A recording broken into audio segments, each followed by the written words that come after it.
Hi dears. അപ്പോൾ കുറച്ച് ദിവസമായിട്ട് ഒരു ലോങ് വീഡിയോ ആയിട്ട് വന്നത്. അപ്പോൾ ഇന്ന് ഏതായാലും ഒരു അടിപൊളി ഡെസേർട്ട് നമുക്ക് വീട്ടിലുള്ള സംഭവങ്ങൾ വെച്ച് പെട്ടെന്നൊരു മധുരം കഴിക്കണം തോന്നിയപ്പോൾ പെട്ടെന്ന് ഉണ്ടാക്കിയെടുത്തതാണ് വീട്ടിലുള്ള ചേരുവകൾ വെച്ചിട്ട്. അപ്പോൾ അത് നിങ്ങളെയും കൂടെ ഒന്ന് കാണിക്കാമെന്ന് വിചാരിച്ചു.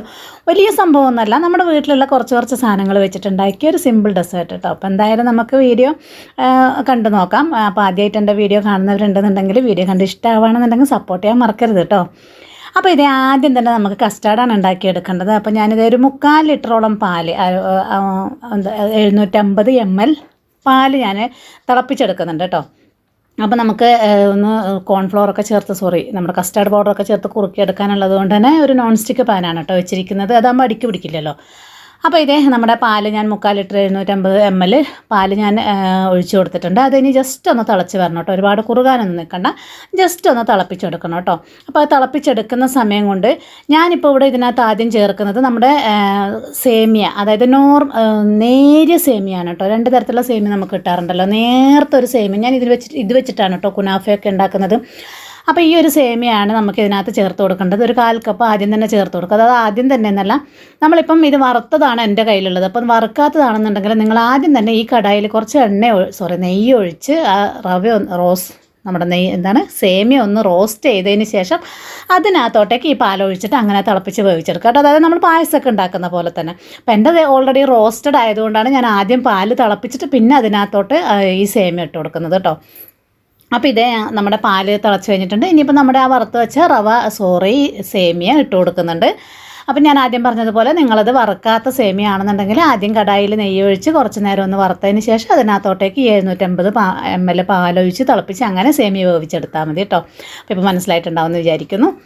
അപ്പോൾ ഇതേ നമ്മുടെ ഈ ഒരു നേർത്ത സേമിയ ഇതിനൊരു ടേസ്റ്റാണ്. മാത്രമല്ല ഇത് പെട്ടെന്ന് വെന്ത് കിട്ടും. 2-3 മിനിറ്റ് മാത്രം മതി. അപ്പോഴത്തേക്കും തന്നെ നമ്മുടെ ഈ സേമിയ വെന്ത് കിട്ടും കേട്ടോ. അപ്പോൾ ആ സേമിയ വേവുന്ന സമയം കൊണ്ട് തന്നെ ഇത് നമ്മുടെ കസ്കസാണ്. എല്ലാവർക്കും അറിയുന്ന സംഭവമാണല്ലോ. നമ്മുടെ ഈ ജ്യൂസിലും ഒക്കെ നമ്മൾ ചേർക്കുന്ന പുഡിങ്ങിലൊക്കെ ചേർക്കുന്ന സംഭവം കസ്കസ്. ചിയാ സീഡല്ല, കസ്കസ് വേറെ, ചിയാ സീഡ് രണ്ടും രണ്ടാണ് കേട്ടോ. പലർക്കും ഡൗട്ടുള്ളതാണ് രണ്ടും ഒന്നാണോ എന്നല്ല, രണ്ടും രണ്ടാണ് കേട്ടോ. ഇതാണ് നമ്മുടെ കസ്കസ് എന്ന് പറയുന്നത്, കറുത്ത നിറത്തിലിരിക്കുന്നത്. ചിയാ സീഡ്സ് ഒരു ഗ്രേ കളറും വൈറ്റും ഒക്കെ മിക്സ് ആയിട്ടുള്ളതാണ്. ഏകദേശം ഒരേ കുടുംബത്തിലാണെന്ന് തോന്നുന്നു രണ്ടും. അപ്പോൾ അതാണ് ഞാൻ കസ്കസാണ് എടുത്തിരിക്കുന്നത്. 2-3 ടേബിൾ സ്പൂൺ എടുത്തിട്ട് ഒന്ന് കഴുകി വെള്ളം ഒഴിച്ച് വെച്ചിട്ടുണ്ട് കേട്ടോ, അതൊന്ന് കുതിർന്ന് വരാൻ വേണ്ടിയിട്ട്. അപ്പോഴേക്കും നമ്മുടെ സേമിയ വെന്ത് കിട്ടിയിട്ടുണ്ട്. എന്നിട്ട് അതിനകത്തേക്ക് ഞാൻ പിന്നെ ചേർത്ത് കൊടുക്കുന്നത് 2-3 ടേബിൾ സ്പൂൺ കസ്റ്റാർഡ് പൗഡറാണ് കേട്ടോ. അപ്പോൾ ആ കസ്റ്റാർഡ് പൗഡറിൽ ഒരു 1/4 കപ്പ് പാലും കൂടെ ചേർത്തിട്ട് നമുക്ക് നന്നായിട്ട് മിക്സ് ചെയ്തിട്ട് ഈ വെന്ത സേമിയതിനകത്തോട്ടേക്ക് ഒഴിച്ചു കൊടുക്കുന്നുണ്ട്. അപ്പോൾ ഒരു കസ്റ്റാർഡ് സേമിയ കിട്ടാൻ വേണ്ടിയിട്ടാണ് കേട്ടോ, ഒരു ഫ്ലേവറിന് വേണ്ടിയിട്ട്. അപ്പം നിങ്ങളുടെ കയ്യിൽ കസ്റ്റാർഡ് പൗഡർ ഇല്ലെന്നുണ്ടെന്നുണ്ടെങ്കിൽ നിങ്ങൾ ഇതിന് പകരം കോൺഫ്ലോർ ഉണ്ടെന്നുണ്ടെങ്കിൽ അത് പാലിൽ മിക്സ് ചെയ്ത് ചേർത്ത് കൊടുക്കുക. എന്നിട്ട് ഫ്ലേവറിന് വേണ്ടിയിട്ട് ഒരല്പം വാനില എസൻസും കൂടെ ഒഴിച്ചു കൊടുത്താൽ മതി കേട്ടോ. അപ്പോൾ എൻ്റെ അടുത്ത് കസ്റ്റാർഡ് പൗഡർ എനിക്ക് ഭയങ്കര ഇഷ്ടമുള്ള സംഭവമാണ് ഈ കസ്റ്റാർഡ് പൗഡർ. അതുകൊണ്ട് തന്നെ അത് എപ്പോഴും എൻ്റെ അടുത്ത് സ്റ്റോക്ക് ഉണ്ടാവും കേട്ടോ. അപ്പോൾ ആ കസ്റ്റാർഡ് പൗഡറാണ് ഞാൻ ചേർത്ത് കൊടുത്തിരിക്കുന്നത്. നിങ്ങൾക്ക് അതില്ലാന്നുണ്ടെന്നുണ്ടെങ്കിൽ പറഞ്ഞതുപോലെ കോൺഫ്ലോറിൽ പാല് മിക്സ് ചെയ്തിട്ട് ഒഴിക്കാം, പിന്നെ വാനില എസൻസും കൂടെ ഒഴിച്ച് കൊടുത്താൽ കേട്ടോ. അപ്പോൾ ഞാനിവിടെ ഇതിന് കൂടെ തന്നെ ചേർത്ത് കൊടുക്കുന്നത് 1/2 കപ്പ് പഞ്ചസാരയാണ്. അതായത് 8 ടേബിൾ സ്പൂൺ. ഞാൻ കപ്പ് എടുക്കാൻ മടിച്ചിട്ട് ടേബിൾ സ്പൂണായിട്ട് തന്നെ ഇട്ട് കൊടുത്തു എന്ന് മാത്രം. 8 ടേബിൾ സ്പൂണാണ് ഞാൻ ഇട്ട് കൊടുത്തത്. അപ്പോൾ ഈ ഒരു 8 ടേബിൾ സ്പൂൺ എന്ന് പറയുന്നത് ഈ ഒരു അളവിന് കറക്റ്റ് പാകമാണ്. അതായത് ഒരുപാട് മധുരവും ഇല്ല, കുറവും ഇല്ലാത്ത പോലെ മീഡിയം, ഒരു അത്യാവശ്യം നമുക്ക് ഡെസേർട്ട് കഴിക്കാൻ പറ്റുന്ന പാകത്തിനുണ്ടെങ്കിൽ. ഇപ്പോൾ നല്ല മധുരം വേണ്ടുന്നവരുണ്ടെന്നുണ്ടെങ്കിൽ 2 ടേബിൾ സ്പൂണും കൂടെ, അതായത് ഒരു 10 ടേബിൾ സ്പൂണൊക്കെ ഇട്ട് കൊടുക്കാം.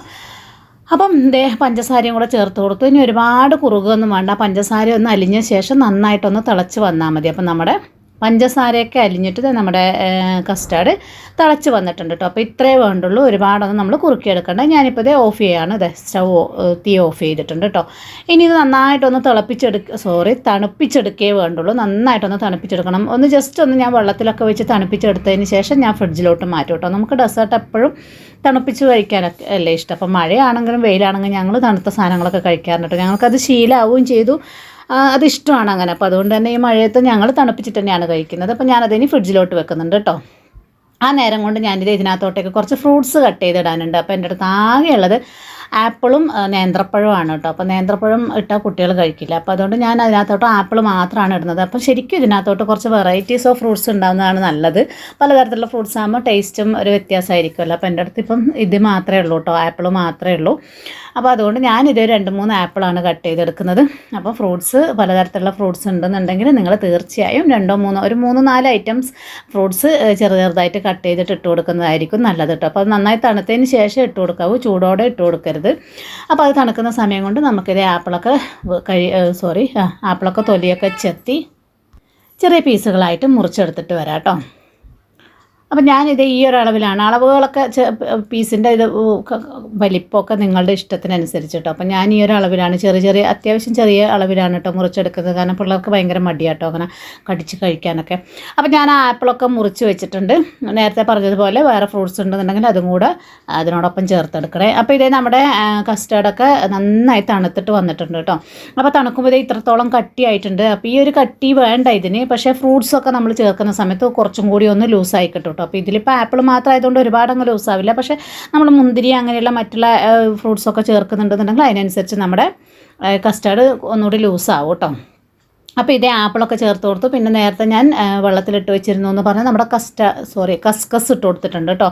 അത് ഏകദേശം ഈ സമയമാകുമ്പോഴത്തേക്ക് നന്നായി പൊങ്ങി വന്നിട്ടുണ്ടായിരുന്നു. പിന്നെ കസ്റ്റാർഡൊക്കെ തണുക്കുന്ന കൂട്ടത്തിൽ ഞാൻ അതും കൂടെ ഫ്രിഡ്ജിൽ തന്നെ വെച്ചിട്ടുണ്ടായിരുന്നു കേട്ടോ, നമ്മുടെ ഈ കസ്കസും കൂടെ. അപ്പോൾ അതും നല്ല തണുപ്പായിരുന്നേ. അപ്പോൾ അതും കൂടെ ചേർത്ത് കൊടുത്തിട്ടുണ്ട്. ഇനിയിപ്പോൾ എൻ്റെ അടുത്ത് ഇത്രയല്ലേ ഉള്ളൂ. അപ്പോൾ ഞാൻ അതിന് കുറച്ചും കൂടി ഒന്ന് ഒരു ടേസ്റ്റും ഇതൊക്കെ കൂട്ടാൻ വേണ്ടിയിട്ട് കുറച്ച് നട്ട്സും കൂടെ ഞാൻ ചേർത്ത് കൊടുക്കുന്നുണ്ട്. അപ്പോൾ കുറച്ച് ബദാം അരിഞ്ഞ് കൊടുത്തിട്ടുണ്ട്. അണ്ടിപ്പരിപ്പ് കുറച്ച് മാത്രം ഇട്ട് കൊടുത്തു, കാരണം അത് കുട്ടികൾക്ക് അത്ര വലിയ ഇഷ്ടമല്ല. പിന്നെ പിസ്ത ഒന്നും ഉണ്ടായിരുന്നില്ല, തീർന്നു പോയിട്ടുണ്ടായിരുന്നു. അപ്പോൾ അതിന് പകരമായിട്ട് ഞാൻ നമ്മുടെ പംകിൻ സീഡാണ് കേട്ടോ. അതൊരു പച്ച കളർ കാണുമ്പോൾ ഒരു ഭംഗിയല്ലേ, കഴിക്കാനും ടേസ്റ്റാണ് കേട്ടോ. അപ്പോൾ പംകിൻ സീഡ് ഇട്ട് കൊടുത്തിട്ടുണ്ട്. അപ്പോൾ നിങ്ങളുടെ കയ്യിലുള്ള നട്ട്സ് ഇട്ട് കൊടുത്താൽ മതി കേട്ടോ. പിന്നെ അതേ കുറച്ചധികം മുന്തിരി ഇട്ട് കൊടുത്തിട്ടുണ്ട്. മുന്തിരി ഇട്ട് കൊടുക്കണം എന്നില്ല ഇതിന്, പക്ഷേ ഫ്രൂട്ട്സ് കുറച്ചധികം ഉണ്ടെന്നുണ്ടെങ്കിൽ ഇതിനിപ്പം മുന്തിരി ഒഴിവാക്കാം കേട്ടോ. എൻ്റെ അടുത്ത് ഫ്രൂട്ട്സ് കുറവല്ലേ, അപ്പോൾ അത് കാരണം മാത്രമാണ് കേട്ടോ ഞാൻ മുന്തിരി ഇട്ട് കൊടുത്തത്. അപ്പോൾ അതെല്ലാം കൂടി ചേർത്ത് കൊടുത്ത് നമുക്ക് നന്നായിട്ട് മിക്സ് ചെയ്തെടുക്കേ വേണ്ടുള്ളൂ. നമ്മുടെ കസ്റ്റാർഡ് റെഡി ആയിട്ടുണ്ട്. അപ്പോൾ ഒരു സിമ്പിൾ ഡെസേർട്ടാണ്, കാര്യമായിട്ടൊന്നുമില്ല. ഞാൻ ആദ്യമേ പറഞ്ഞു പെട്ടെന്ന് ഒരു മധുരം കഴിക്കണം തോന്നിയാൽ പിന്നെ കസ്റ്റാർഡിൻ്റെ ടേസ്റ്റ് ഇഷ്ടമില്ലാത്തവർ വളരെ കുറവായിരിക്കും അല്ലേ. അപ്പോൾ അങ്ങനെയുള്ളവർക്കൊക്കെ ഇഷ്ടമാവുന്ന ഒരു റെസിപ്പിയാണ് കേട്ടോ. അപ്പോൾ ഏതായാലും നമ്മുടെ ഫ്രൂട്ട് കസ്റ്റാർഡ് റെഡി ആയിട്ടുണ്ട്.